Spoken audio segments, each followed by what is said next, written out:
પાછળ જે અત્યાધુનિક બિલ્ડિંગ જોવો છો એ ભાવનગર સિવિલ હોસ્પિટલ સરકારી હોસ્પિટલનો સુપર સ્પેશિયાલિસ્ટ વિભાગ છે, જે ભાવનગરની પ્રજાને, ભાવનગરના ગરીબ દર્દીઓ કે જે સિવિલ હોસ્પિટલની અંદર સારવાર લેવા માટે આવે છે અને મફત અને આધુનિક સારવાર મળે એ હેતુથી આ હોસ્પિટલ પ્રજાના પૈસે 250 થી 300 કરોડ પ્રજાના ટેક્સના પૈસે તૈયાર કરવામાં આવેલું બિલ્ડિંગ છે, જેનું લોકર પણ ઘણા વર્ષોથી થઈ ગયું. આ બિલ્ડિંગ કાર્યરત છે, સાવ બંધ નથી, પણ આના મોટા ભાગના વિભાગ ખાલી છે, મોટા ભાગના બેડ ખાલી છે. જ્યારે આ જૂનું હોસ્પિટલ છે, આ જૂના હોસ્પિટલની અંદર તમે જો આટો મારશો તો એની લોબીની અંદર દર્દીઓ માટે ખાટલા નથી, દર્દીઓના ખાટલા લોબીની અંદર ઘેટા બકરાની જેમ લોબીની અંદર રાખવામાં આવેલા છે. અને ખાસ કરી આની અંદર જે ઓપીડી છે એ ઓપીડીમાં દર્દીઓ કે જેઓ ઘાયલ દર્દીઓને ઊભું રહેવાની જગ્યા ન હોય એવી રીતના ઓપીડીમાં સારવાર ચાલે, તો આની ઓપીડી સાવ બંધ છે.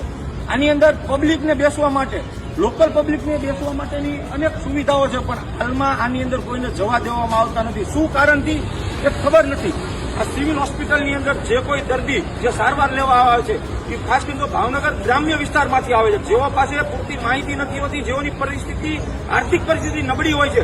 તો આ જે પ્રજાના ટેક્સના પૈસે જે નેતાવે જે આ બિલ્ડિંગના લોકર રોડ કર્યા એ શું માત્ર શોભાના ગાંઠિયા સમાન કર્યા છે?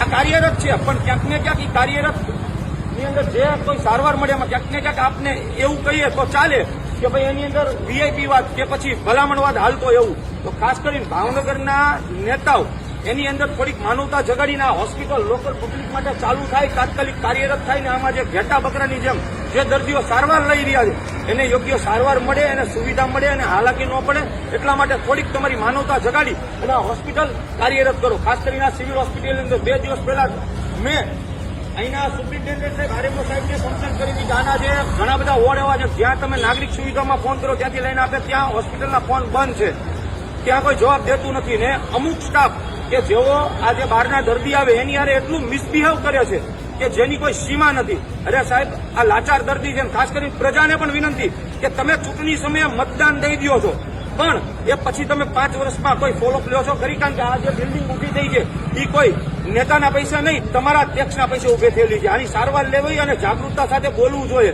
આપણે જે ચૂપચાપ સહન કરીએ છીએ એટલે આ ગંભીર પરિણામ ભોગવી છે. ખાસ કરીને ભાવનગરના નેતાઓને વિનંતી કે તમે તાત્કાલિકના ધોરણે આ હોસ્પિટલ ચાલુ થાય, આમાં લોકોને યોગ્ય સારવાર મળે અને આ નેતાઓ પણ અઠવાડિયામાં કે મહિનામાં એકાદો દિવસ તો સિવિલ હોસ્પિટલમાં ફાળવો.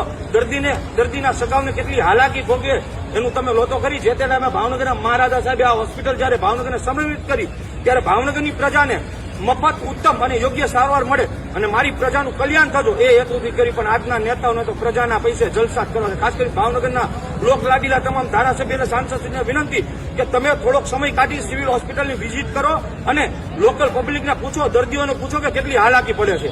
ખાસ કરીને આ હોસ્પિટલ તાત્કાલિક ચાલુ થાય એની માટે જે કાંઈ કાર્યવાહી કરવી પડે એ નેતાઓ કરે એવી વિનંતી.